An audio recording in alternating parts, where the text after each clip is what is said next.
Bersih? Siap. Oke, kalau sudah, marilah kita mengecek kehadiran terlebih dahulu. Ada temannya yang tidak masuk? Ada. Oke, siapa yang tidak masuk hari ini? Ridwan, Alfi. Oke, Ridwan kenapa dia? Alfi. Oke, terus Alfi. Tanpa keterangan. Alfi Adi, tanpa keterangan. Berarti apa ya? Oke. Pada pertemuan sebelumnya, Ibu sudah membahas sedikit mengenai itu apa kesenjangan. Ada yang tahu nggak kesenjangan itu apa? Atau ada yang masih ingat nggak pengertian dari kesenjangan? Oke, Reza, masih ingat apa itu kesenjangan? Kesenjangan adalah kondisi tidak seimbang yang terjadi pada masyarakat.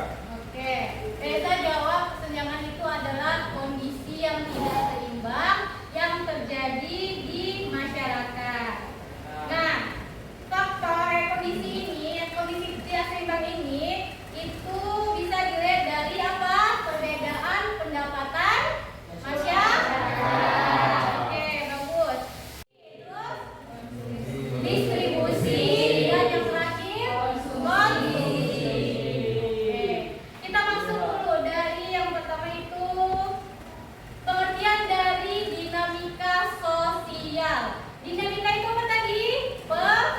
Perubahan sosial atau perubahan yang terus-menerus terjadi dalam masyarakat akibat interaksi sosial, teknologi, dan ekonomi. Nah, dinamika sosial ini mencerminkan apa? Perubahan perilaku, nilai, dan struktur masyarakat. Setiap perubahan sosial berpengaruh terhadap aktivitas ekonomi. Nah, aspek ekonomi dari dinamika sosial itu tadi tampak pada kesenjangan sosial, pola konsumsi, dan pola produksi.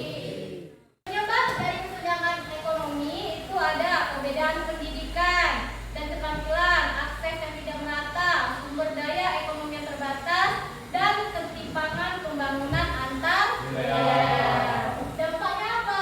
Dampaknya itulah terjadi kemiskinan, terjadinya pengangguran, dan konflik. Nah, apa hubungan keduanya antara dinamika sosial dan dengan dinamika sosial tadi, perubahan sosial dengan dampak ekonominya apa? Itu tadi kesenjangan ekonomi meningkat, perbedaan daya beli antar masyarakat berbeda-beda nih daya belinya, pola konsumsinya pasti berubah, industri menyesuaikan produk sesuai keinginan konsumen. Kesadaran lingkungan nih pasti sudah ada yang mulai sadar nih, semakin banyaknya sampah, sering terjadi banjir, akhirnya mereka sadar nih dengan apa? Muncullah produk daur ulang. Nah, dari materi yang sudah Ibu berikan, Ibu akan membentuk beberapa kelompok untuk mengerjakan produk daur ulang. Bahan yang Ibu suruh sudah dibawa semuanya? Sudah. Oke, Ibu panggil ya nama kelompoknya. Kelompok yang pertama itu ada Melisa, Ika, Yuni, Ruli, Ayub, dan Riki. Boleh duduk di sini kelompok 1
Oke, dari minyak Minyak makan. goreng, ya minyak makan. Oke, berapa lama tadi waktu pengerjaannya? 20 menit ya, 20 menit. 20 menit. Oke, coba masukin uangnya sini bisa nggak? Uang nggak dia? Tenang aja. Yang lain? Ada uang, aku ini aja. Ya, receh-recehan. Oke. Nah, udah jadi ya. Ini dia produk dari kelompok 1. Tuh.